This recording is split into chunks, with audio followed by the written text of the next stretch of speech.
Hi everyone, I am Rebecca from ChemKnit, and today we are going to dye some roving full immersion in a catering steam pan. Today's video is sponsored by Kenyatta Adams. Kenyatta, thank you so much for sponsoring today's video. Now I believe, and I don't remember where it was, but I saw Kenyatta ask a question about some self-striping roving, and I thought it would be really fun to give something like that a shot. Now, however you dye your roving, it would be possible to create something somewhat self-striping depending on how you spin it. You can always take a very variegated skein and sort of draft and pick and separate it into the different color pieces to do progressions as however you may like. But I thought it'd be fun to dye our roving laid out like this, so we're not creating repeating colors on the roving itself. But you could still spin a repeating colorway. If you choose to separate the roving in sections and go down like this, you could get a more repeating, potentially still self-striping colorway. So there are many choices. Or you could go on and create a full-on gradient yarn with something like this. But I guess the way that you dye your roving is just the first step. You still have so many options when it comes to playing with it. I've laid out the roving in the pan dry, and now I'm coming in to add some water. You'll notice that the roving is immediately floating, but you can sort of use your hands to gently help the water soak through. There is no acid in here yet, and I think my plan today is going to be to add water, let the yarn soak, add dye while it's still cool, let that sink in for a bit, add some acid, and then start heating it up. I tend to be way more careful with roving than I am with yarn when I'm dyeing it, and that is because roving, if you manipulate it too much, you can risk felting. Thankfully, I haven't had much of an issue with that. And so, this possibly is going to be too much water. We'll see how this fluffs out as it soaks. I can always remove some liquid if it feels like this is too much. We will see how it goes. So I would probably call today's technique more of space dyeing versus low immersion, and that is because even though the yarn might spread out a bit and sink down towards the bottom, we are dyeing based on where the fibers are spatially, but there is potential for things to move around beneath the surface. So we might not get exactly what my original vision was calling for, but I am excited nevertheless. And actually, yeah, I think as this soaks up water, it will move more, but maybe I should have started with like 12 cups of water instead of 16. Yeah, I'm gonna remove some water. It's okay to both go with the flow, but also edit yourself as you go and make changes that you think will be best to get the color that you want. Now, I am not measuring exactly how much water is coming out, but I'm saving it, and I'm going to use this water probably to dilute the colors I want to add back into the fiber. So we're going to end up with there being a ton of liquid present in here. I removed a little over 1 liter of water, which is about 4 cups. And so now you can see that we are in a more, not the lowest immersion, but it's still like the yarn is sitting on the bottom of the pan. And so if we were to add just small amounts of dye, it wouldn't be able to move through very far. But the hope is that I can do something similar to what I accomplished in my Leave No Dye Behind time lapse that came out recently, where I had bigger volumes of water and I got this variegated colorway, but I didn't have to flip it because the dye penetrated really well. But I do want to go ahead and let this sit for at least 20 minutes. There might still be some dry patches in here, but I want to give the roving a shot to absorb as much of the liquid as possible. And I'm trying hard to just press but not rub as I'm going through. And it's been a while since I've dyed roving, it feels like. At least a couple of months. For dyes today, I have some unspecific stocks of, I believe, Dharma Fire Red, True Turquoise, and Deep Teal. I mixed these for the May 2020 ChemKnits Dye Along live stream, and they were mixed by taking a scoop of dye powder, dissolving it in water, which means I'm not quite sure on the concentration, but they are definitely pigmented. And so here I've got, I guess, 400 milliliters of water. And I'm gonna start with the blue, and I'm just gonna pour a little bit in. I don't think we're gonna use anywhere near this volume, but we're gonna pour a little bit in since we don't know how much dye was here to begin with, but you can see we've got a lot of pigment now in our cup, and I can stir it up. And so the method is going to be like a little as we go, but each time I bring more color over to the pan, I'll be starting with, you know, a couple hundred milliliters. So yeah, for each color we add, we'll be starting with between 1 and 2 cups of water, take a splash of the color, add it in, and then go add it onto the yarn and proceed to add more color as we think it's required. Back at our pre-soaked yarn with that blue we just mixed, pouring a little on, you can see it's very pigmented. And I'm adding it in between the rows a little bit. I don't want to touch the fiber too much, but I'm hoping to get this to go into the yarn and give it access to penetrate. But you can see that we've got a fair amount of color in here right now. I could also take a syringe and that could help me get the color to penetrate more towards the bottom of the pan as well. And you can see it's definitely going to spread, and there'll be some connections and some modeling of color throughout, but the goal is to focus color in these sections. And fingers crossed for reasonable color penetration. Now for the deep teal, I actually want that to be a bit more pigmented than what we did with the blue. So we're going to do 1, 2, 3 splashes of color. If it feels like it's too dark, I don't have to add all of it to the roving. But this is our starting place here today. When you are dyeing yarn with acid dyes, you need to have protein-based yarn like wool or roving. You need the acid dyes, you'll need acid, and you'll need heat. But by limiting the amount of acid that we have at the moment and also limiting that heat, this is going to slow down the rate that the colors absorb and hopefully give us a bit more time to get good color penetration. And it's okay if they mix and blend a bit. I do want to make sure that I have some good overlap, but you can see how much more pigmented this teal is already. Hopefully I don't go too far, but colors definitely tend to look deeper when wet, and yeah, some color spreads and we'll get some beautiful stuff in that interface. You might notice I'm not rinsing out this cup in between adding the different colors. I have maybe a little more volume right now, and I'm going to add just a little bit of our red. And that's because I want something that is maybe a bit more pink than red, but I mean, we'll see how this goes onto the yarn, and if I need to, I can add a little bit of blue on top to make it more purple if I'm concerned about the color. You can modify the colors as we go. All right, let's see. Oh, that's looking orange. That is not really reading pink to me. That is reading more orange. So actually, we can do that right here. I am going to add a tiny bit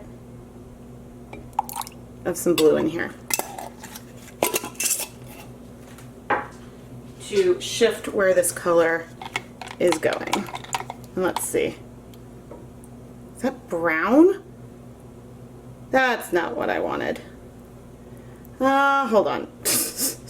All right, I added more of the turquoise, which shifted it to more of a deep blue. I'm pretty sure that was fire red, but it is feeling super orange to me and not the hue that I was wanting. So unfortunately, is this gonna feel too much like the teal? I hope not. No, I think this feels deeper. Actually, you know what this color is reminding me of? It's reminding me a bit of Wilton's black.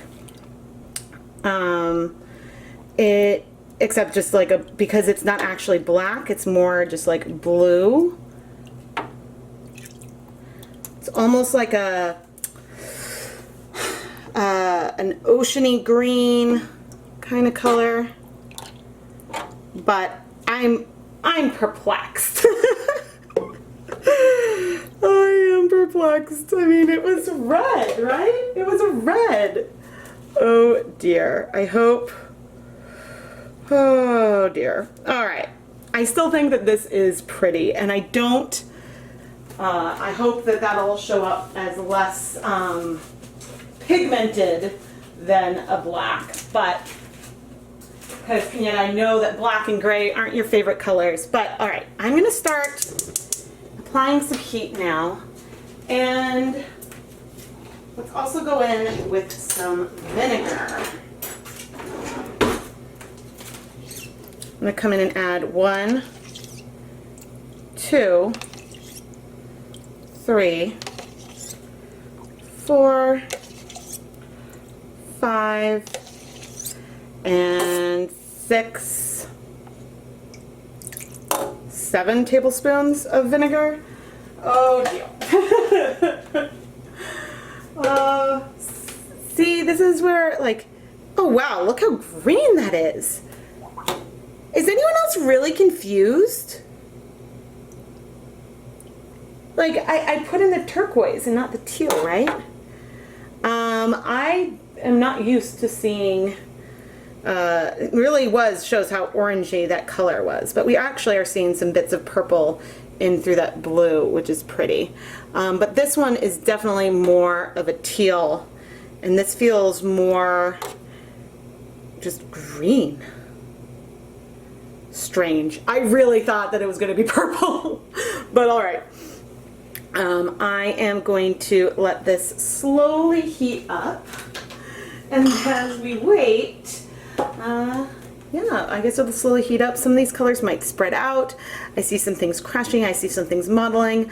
I do like where this is headed, but yeah, I really was going for more a pink, maybe a purple over here, and that did not work. Okay, wait, you guys saw the green before, right? Because now, okay, it's still looking green over here, but it's turning more purple. Maybe one of the colors is heat sensitive. That can happen. I've had colors look brown, but then they're navy, so some colors do change with heat, but this is weird. Oh man, this is the thing with filming things for the first time. I don't always know what's gonna happen, but even if this is purple and we end up with some green there, or if it all goes purple, that's good, and I'm fine with that. I'm almost speechless, except here I am blabbering, but only because I don't know what to say. It did turn completely purple, so I'm not sure what it was. There's a lot of that blue left, but the true turquoise can take more time to blend in. The teal, the turquoise and the teal, on camera you can see the difference more. In my perspective, they feel more similar, but I think I'm just gonna leave things as they are. So you can see we've got a lot of pigment left in here. It's mostly blue. We've added a lot of vinegar. We probably have 16 cups of water. So maybe we've got around 3.5 to 4 tablespoons of vinegar per cup of water in here, very approximately. But I am going to keep this on low heat for 20 minutes and we'll come back and check in. Okay, you can see that I've been keeping a careful eye on the temperature. We are very steamy, but we're not bubbling, because I don't want agitation on this. And I we still got a lot of some color that needs to absorb. I'm curious. Okay. All right. So one thing is that non-superwash yarn and roving in this case take more time for colors to absorb. Another element is that since this is roving, it's not, the surface area is different. Like colors and things have to penetrate through the center of the fiber. It's different than wiggling yarn around so it can access the dye. And I'm not really moving this around.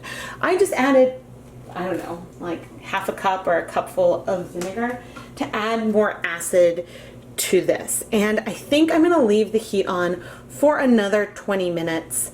We'll check back in, but then at that point we'll let it cool off completely and have those few hours hot to absorb that residual color. But let's go ahead and wait 20 more minutes with the heat on with this more acid. Couple hours later, and we are at room temperature.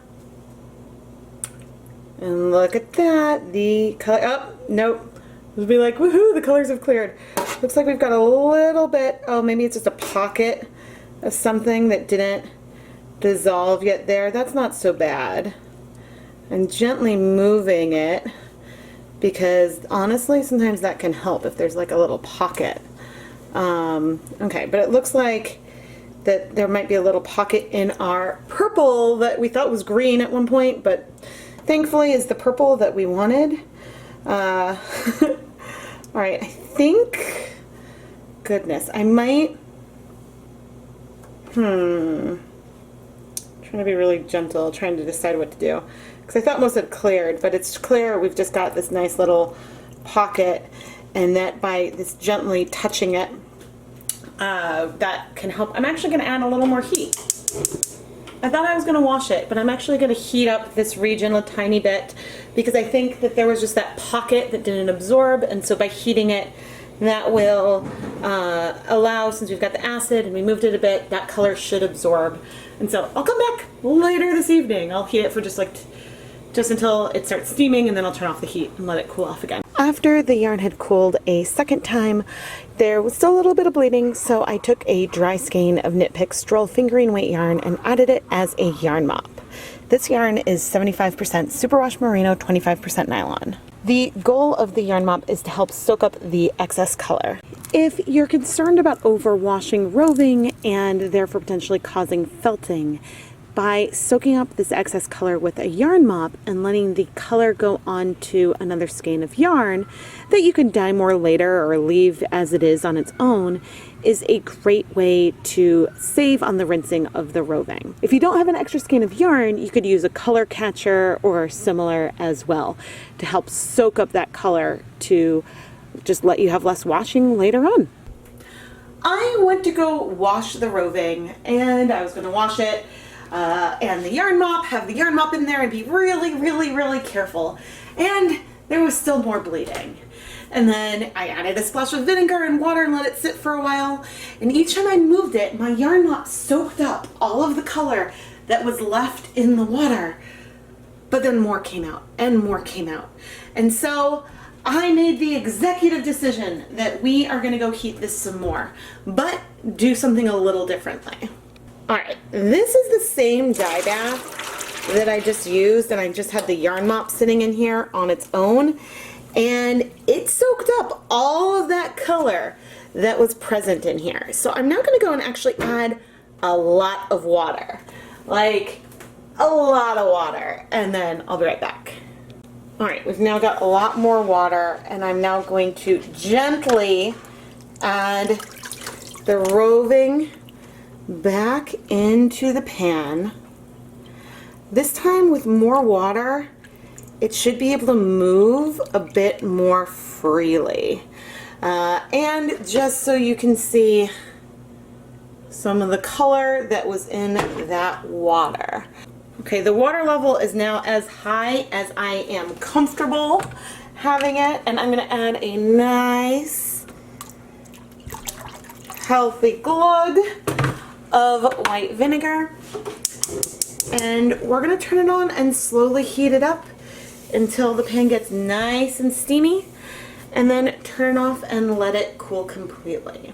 This is probably what I should have done earlier, because with more liquid in here and the ability for the fiber to float and move, I think the odds of actually helping whatever's left move or dislodge or bind, well, this will be our last ditch effort. I don't think I used too much dye, so I'm a bit perplexed. And well, that's awfully red right there. Is that one end? I don't know. It's like something weird is going on with some of these colors, because that's now looking pink, which is sort of what I wanted originally. So like, is the blue coming out? I don't know, everyone. I don't know. I just know that we're gonna heat this back up and then we will see. You know, maybe true turquoise was the culprit last summer when I was dyeing my bonus colorway and it just kept bleeding when I was washing it. And so then I finally went and I reheated it and like let it heat and then cool completely, and then it was fine. So maybe that's the same thing I'm experiencing here today, but you know, we had, oh no, we had significant color enough for our yarn mop, but I'm not noticing any real bleeding at the moment, and so that's fine. It's been about 10 minutes. I'm gonna let it heat up a little more, but I'm optimistic. All right, we're nice and steamy. I am going to turn off the heat and let this cool overnight. So I am not seeing the kind of bleeding I was seeing before. I'm seeing some reflections from the color of the yarn in the pan, but earlier I would move the yarn and I would see sort of like tendrils of color come out. And so I'm optimistic. We'll come back tomorrow and try this all again. It's the next morning and I am optimistic. I'm not seeing color come out. All right, and I'm gonna go and quickly and carefully place this in some just plain tap water over in my sink. All right, this looks better. This looks better. There might be, gently press. There's a hint of some bleeding, but you know, I'm going to go and proceed like we said. I think that this is better than what I had seen before. And Kenyatta, I recommend giving a more thorough rinse once you're setting the twist of whatever you spin with this. But yeah, I'm going to go put this through my spin dryer and then hang it to dry. And we'll come and wash the mop a little more vigorously. Here's our yarn mop. And the problem about the project that we were doing today is that I don't know exactly how much dye I added because I was dealing with some randomly mixed dyes. So this is one reason why it can be worthwhile to go ahead and measure out a dye stock, even if you're dyeing by feel, just so you can have an approximate knowledge of how much dye is in there, because I really have no idea and no clue. There is a bit of bleeding on our yarn mop as well, which has been set twice. So I'm inclined to think it's that true turquoise, and so maybe like purple pop, that's a color I'm going to want to be more careful with in the future. But this is why I film the washing stage. I know that it's not the most exciting part to watch, and actually that's looking pretty good. I know it's not the most exciting part to watch, but it's important to know how often I don't see bleeding, and then how sometimes I do. And honestly, I find it frustrating and annoying just like the rest of you. But all right, the yarn at least is looking fine. But since this is superwash and it's been spun, I can be more vigorous with the rinsing and with the squeezing, and you want to be so much more gentle when you're dealing with roving. But I'll be back when everything is dry. This video was a bit of a wild ride. My goal was to create some roving that was really 3 colors with maybe some subtle variation, but to be something that we could say was self-striping roving. So for example, if you start spinning, rather than taking strips from the whole thing, you could create a gradient if you started spinning from one end, you know, and took just pieces and then going all the way to the other. Or if you took bigger sections, pre-drafting, like along the whole length, then you could spin it up and create something that has longer sections of color but have some amount of repeating to bring that striping in. Now, even if this had more frequent color changes on the roving, you could still go and create that more self-striping yarn. I've taken variegated rovings before and separated them into different colors to create a gradient. So there's many choices with how you spin the roving, which is why spinning is so much fun. So we talked about the intent, but then I got bogged down on this in a few ways. My color mixing was odd and then surprising, and then there was a lot of rinsing, and I hate it when that happens. And I dye a lot of things, and 95% of the time there's no bleeding. So every once in a while when I struggle with it, even though I have some troubleshooting techniques, I'll be honest, it still really, really frustrates me, and it's not something that I like. But I think that the finished product here is beautiful. And I do want to explore this overall technique again, just maybe with some different colors. Maybe I need to sort of put that true turquoise a little bit on a shelf, or leave it to superwash fibers. Let's talk about the fiber itself. It is fluffy, it is easy to move apart, but there is a little bit of disorder in here. So I'm not sure if you would classify this as some light felting.